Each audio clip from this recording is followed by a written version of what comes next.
Kalonzo, maybe Wamalo. We can support anybody. And whoever we decide to support. And take it from me today. And you'll ask me 2 years from now. Whoever we decide to support. We have two options. We can have our own candidate from the mountain. And we are good. If we decide for whatever reason that it's better to support somebody else, whoever we decide to support, that will be the next president of the Republic of Kenya. Okay, time will tell. You said you're open to working with like-minded individuals. Yes. Yeah. Have you had a meeting with former President Uhuru Kenyatta? Did you bury the hatchet? Because there's some who still point fingers at you, blaming you for the push and pull after the current Kenya Kwanza administration came to office, that perhaps the raid at his farm might have been orchestrated by Rigathi Gachagua. Have you had a meeting with the former head of state ever since you were impeached? You know, Uhuru Kenyatta is my elder brother. I was his PA. And he's our leader as a community. Okay. It is inappropriate for me to discuss him in public because I'm a junior elder in the community, he's a senior elder, and discussions of elders in our community is a preserve of that community. We're just asking if you met him. Come on. You're a truthful man. What I'm saying Yeah. is that Uhuru Kenyatta is our brother, our son, and our leader. And he's retired, and we respect his status and his retirement. But when we need advice from him as a community, it's always available. So let me rephrase the question.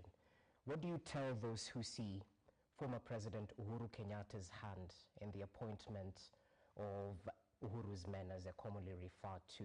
Some of the CSs we saw recently appointed, Mutahi Kagwe, Liki Nyanjui. There's no problem whether Uhuru had a hand or no hand.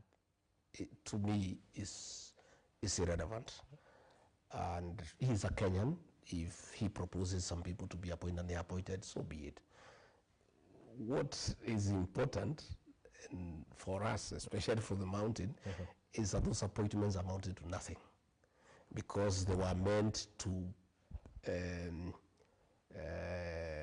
pacify the region that is very unhappy with the President William Ruto for deceiving them, for mismanaging the economy, and for destroying leaders in the region. And immediately they were appointed, there was a saying among our people, that even if you revive Mwai Kibaki, Jomo Kenyatta, and Dedan Kimathi, nothing would change. So we are really not bothered. Let them go and work. They have been given a job to do. Let them go and do the job that they were given to do. We wish them well. If they can make a change and people of Kenya are better off than they were before they were appointed, we appreciate. They are our sons. Right. And we don't have a problem with that. Okay. Yeah. Why the delay in forming your political party? Because going by your own timelines, we were supposed to have that launch early this year. It was pushed, and now we expect that launch in May. Are you having challenges in registering? No challenges at all. Yeah. I had, you know, when I left office, the people of my region felt that we needed to consult on the way forward, because as a community we felt very bad. The community felt totally misused by President William Ruto. They felt deceived, and we needed to consult extensively. And as their leader, they asked me to do that consultation. And I did a lot of consultation, the whole of November, the whole of December. I had hoped that I would have completed the consultations, but I hadn't by the end of December.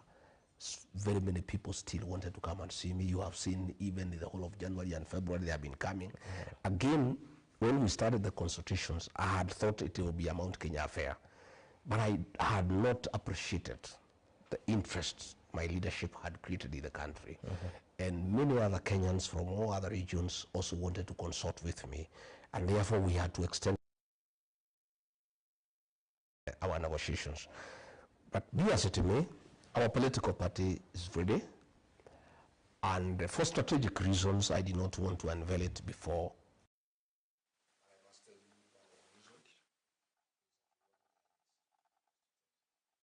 Because quite a number of our senators and members of parliament want to resign from UDA and join our new party and go for by-elections. So we thought, my people thought that for us to get the right momentum, it's better for us to launch the party when IBC is in place. I want to give that reason now, because I've got quite a number of people who are through with UDA. They don't want anything to do with UDA. Just from the mountain? Especially from the mountain, because the whole mountain has moved from UDA. By the way, UDA now is a shell. UDA was Rigiji at the mountain. Without Rigiji at the mountain, there's no UDA. There's no party there. And our members, our supporters, in fact, if you mention UDA, and you have found even the MPs who move around with the president, they don't talk about UDA. Even the president, they don't mention him on the ground. So we decided that we want to wait for the IBC to be constituted. Then we launch our party so that we pick up with the momentum. We'll have several by-elections. We have today, as of today, 139 MCAs who want to resign from UDA and go for by-elections.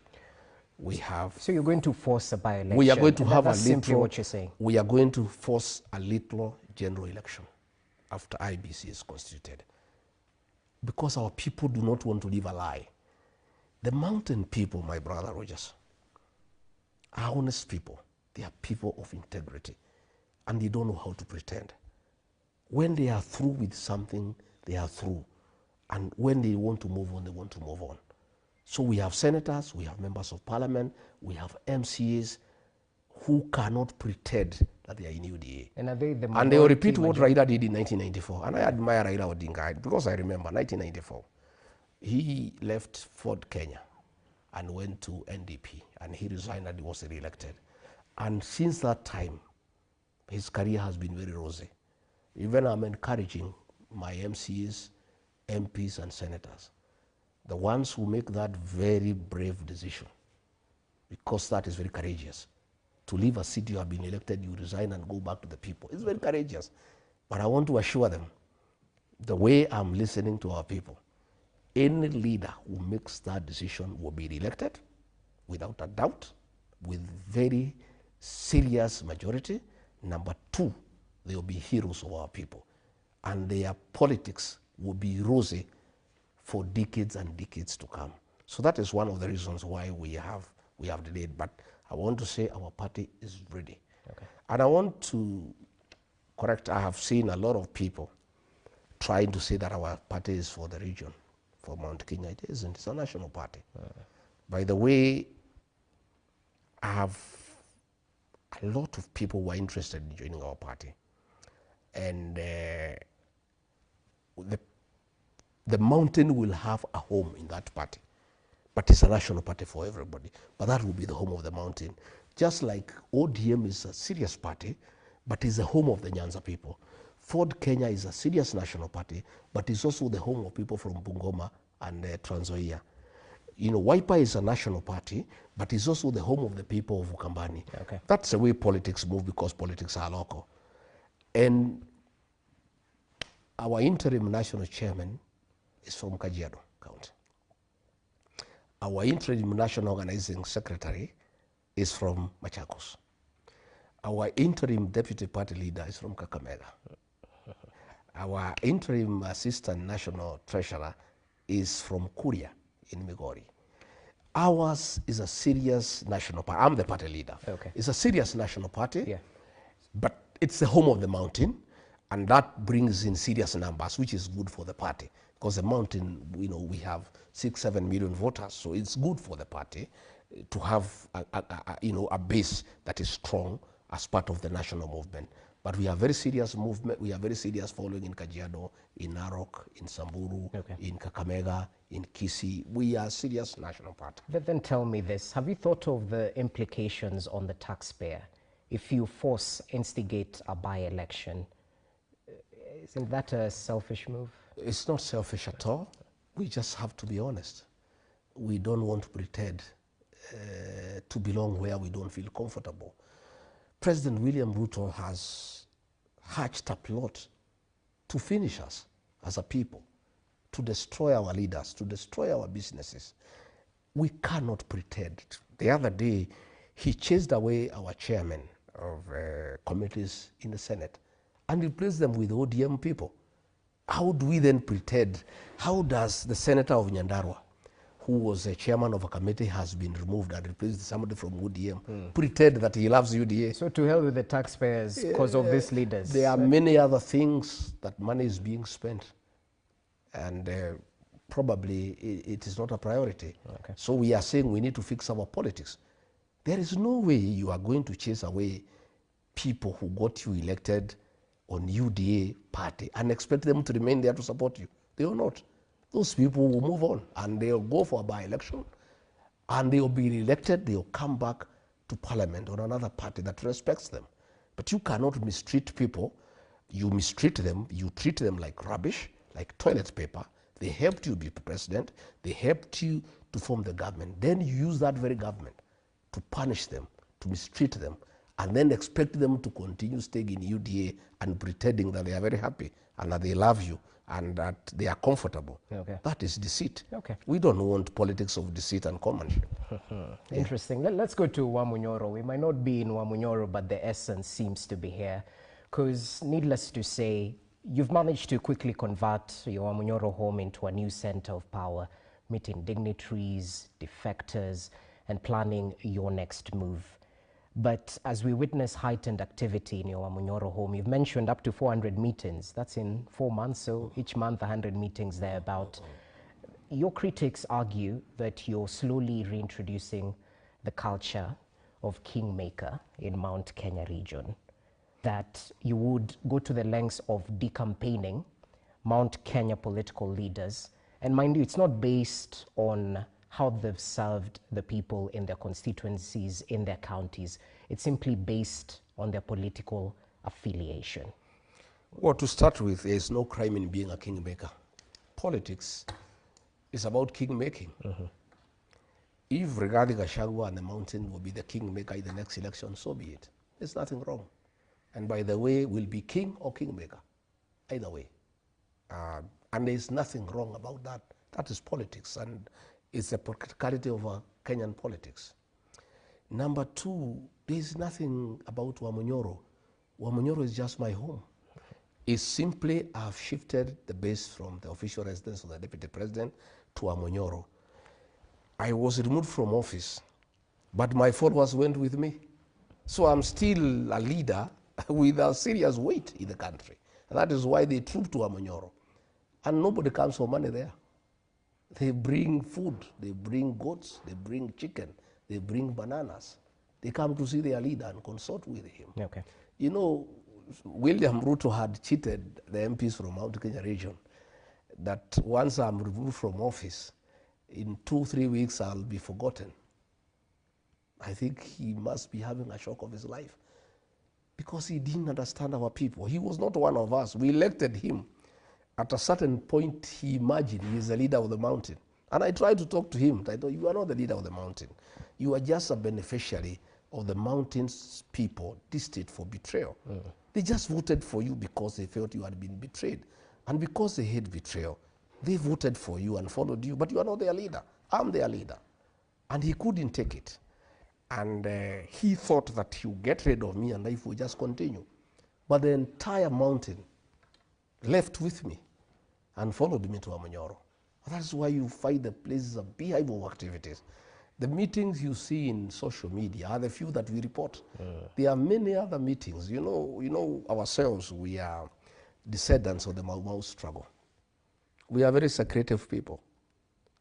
We do meetings, many meetings have been done, and very serious decisions have been made by the community of how we proceed going forward. What decisions are this? One, the decisions have been made. One, that we are through with the President William Ruto for 5 reasons. One, he has betrayed the mountain. Number 2, he deceived us that he will work for us, he will do our projects, he will fix the economy, he'll make sure business is thriving. He has done the exact opposite. He has destroyed the health system. SHA is not working, patients are suffering. Today, the private hospitals have discontinued that program. The university financing model, he destroyed it. University students are at home. Okay. The economy is destroyed, overtaxation, destruction of business, evictions, demolitions. Really, you know, the country has come to a standstill. Again, another reason is that when the mountain started moving out from President William Ruto, he activated a criminal gang that was very notorious in the Mount Kenya region in circumcising women, beheading children, raping young girls. He activated that group in the mountain to cause problems, and the people are very bitter with that. Again, another issue that people are very bitter is the introduction of alcoholic illicit brews in the region that I, as deputy president, had successfully dealt with. And because of those reasons, and the most recent one that has really, you know, annoyed the people of that region is his deliberate scheme to mobilize other communities against the mountain. You remember when he was in Mount Elgon, one of the MPs, one of his people, Wanyama, he told him to say that all other communities will gang up against the mountain people and isolate them. And since he spoke last, yet he claims every day that he's uniting the country, he never admonished him. You know, again, he has been using abusive language against the people of Kenya.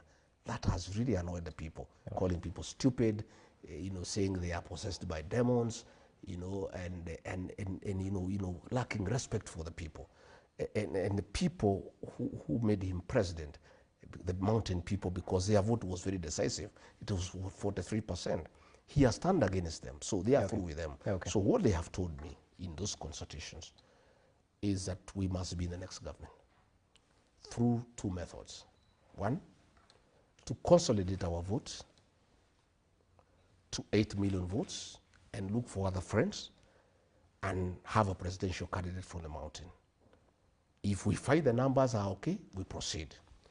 If we find the numbers are not okay, because this politics is a game of mathematics, we are not selfish. We are willing to work with other people, you know. And Raila Odinga has been mentioned as a possible person we can work with. Kalonzo Matiangi has been mentioned. Eugene Wamalwa has been mentioned. Natembea has been mentioned. Even Matiangi has been mentioned. And we are looking at all those options. And they have mandated me as their leader to continue engaging with everybody and come up with a formula, you know, where the mountain people